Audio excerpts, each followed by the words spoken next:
Well, it is September 5th, 2021, and I'm back on the back part of my property here in Hughes County, southern, I guess it'd be southeastern Hughes County, just almost on the Cole County line.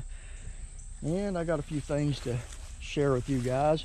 You know, in the early days of Bigfoot researcher, back when, you know, Renee DeHenden and Roger Patterson, all those guys were going into Northern California, Oregon, Washington. They had a place called Happy Camp that they would go to.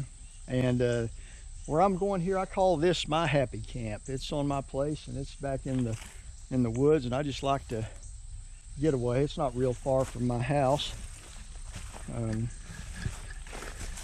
it's a fairly cool day. It's been really stinking hot lately, but it's cooled off a little bit, so thought I would come back here to my close to home camping spot, which I've used to share reports and stuff with you guys in the past. And so what I'm going to do now, I'm going to find a spot to set up my tripod and tell you guys about this old encounters, what it is.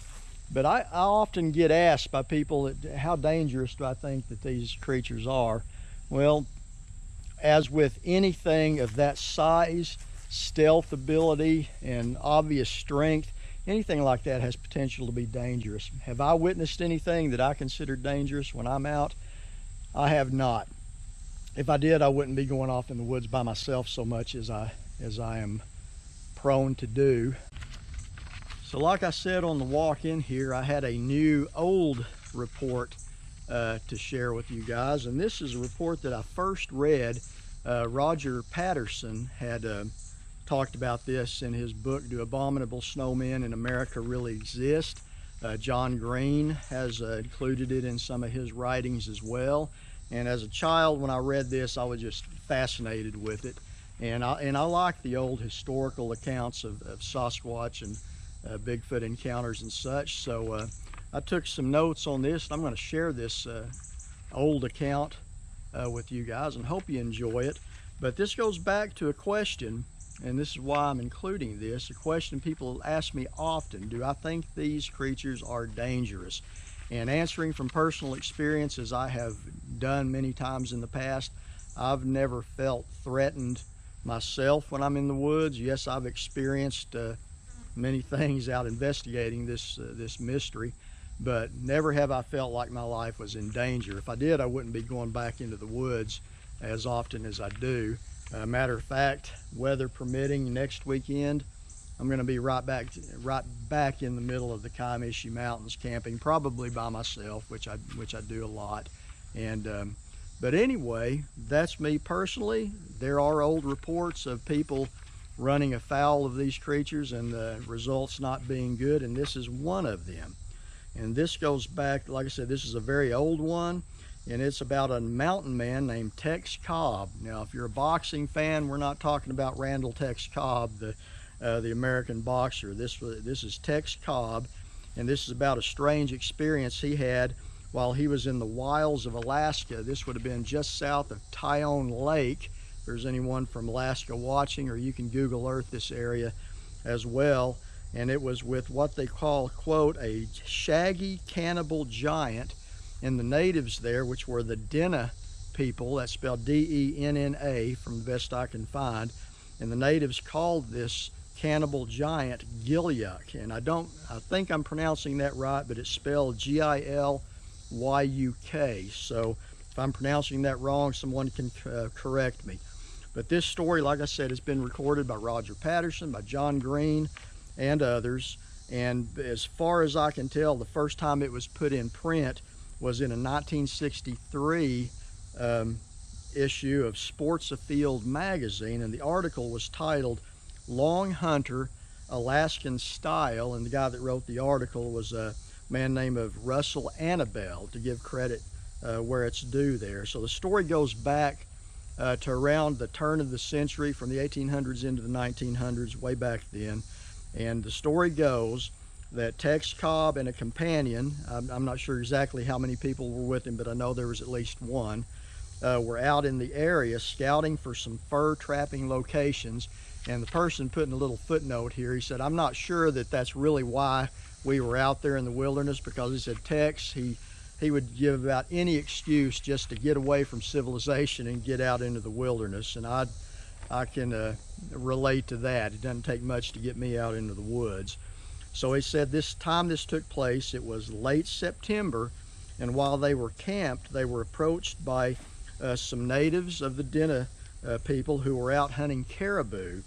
The article talks about the natives stopping in their curiosity toward the horses that Tex and his companion had. They called the horses McKinley moose because they were familiar with President McKinley, and they said these horses, the animals, were big as a moose, so they called them McKinley moose. So not knowing why they came up, Tex, being hospitable as he was, he offered them food, and they declined. They said they had already eaten.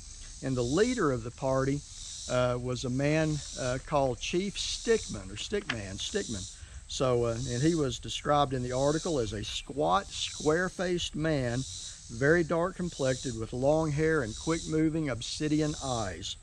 And the reason for the hunting party approaching Tex and his companion is they said they were having some trouble.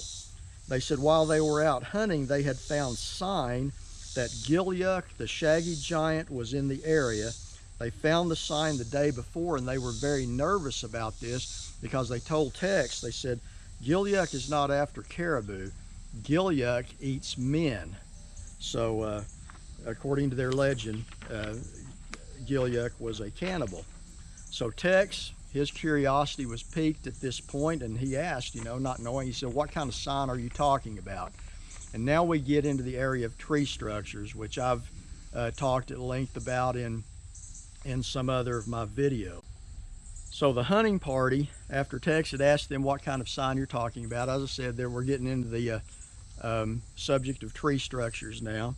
The hunting party then led Tex and his companion to a burned flat, which had many small saplings growing in it. They said at the center of the flat was a birch sapling about 4 inches in diameter and about 10 feet tall. It said the sapling had been twisted in such a way that the fiber had separated as if it had been no more than a matchstick. So this was the way that Gilyuk marked his territory according to the Dena people. And looking around, they didn't find any tracks because the ground was too hard.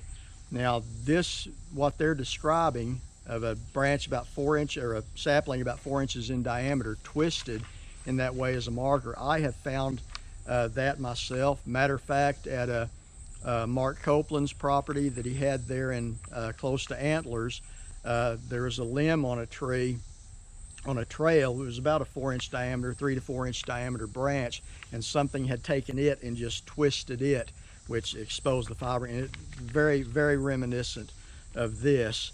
And in the Kiamichi Mountains, down at a place other researchers are at now called Area X, on the side of a mountain on a well-used game trail, I found a sapling of about that size that had been twisted in such a way that it would have had to been hands that done it and bent over. So historically, when I think tree structures, tree markers, that's what comes to my mind. So Stickman said that this was Gilyuk's mark and that they had seen it before. Gilyuk was a quote, shaggy giant who wore a little hat and ate men. So here this takes a little turn here. So it sounds like a Sasquatch, all except for the little hat part. So what could that be? Could that be something that they added to the story? Was there something about the shape of Gilyuk's head, maybe a sagittal crest that people report? Perhaps some hair sticking up on the top of his head that was reminiscent of a little hat? We don't know, but that's what they called him. They said he was a cannibal. He was a giant who wore a little hat and ate men, and he was covered with hair. So it's unlikely, that aside, it's unlikely that Bigfoot would have need for a real hat, so there must be some other explanation for that description. Now we get to the reason that the hunting party had approached Tex and his friend. Stickman said that Gilyuk did not bother white men, but only natives, and he thought that if Tex and his companion accompanied them while they hunted, then maybe Gilliuck would leave them alone as well. So Tex, he was still standing there looking at that twisted sapling, and he agreed. He said, okay, he would move his camp to where the Denna had set their camp up, and accompany them. So Stickman said, here's something else. He said, thanks Kosaki, which was a reference to the Alaska was once owned by the Russians. So this was a reference to the Cossacks that had been there before that Alaska became part of the United States. So the next morning, I guess Tex planned to break camp in the morning and move it to the Denna. Got something chirping out there in the woods. So the next morning they broke their camp to move it over to the Denna camp, and a group of Denna came into Tex's camp while they were breaking down, and said, all except one. One person was missing, and that was Chief Stickman. An old man among them said that Stickman is dead. Gilliuck had taken him.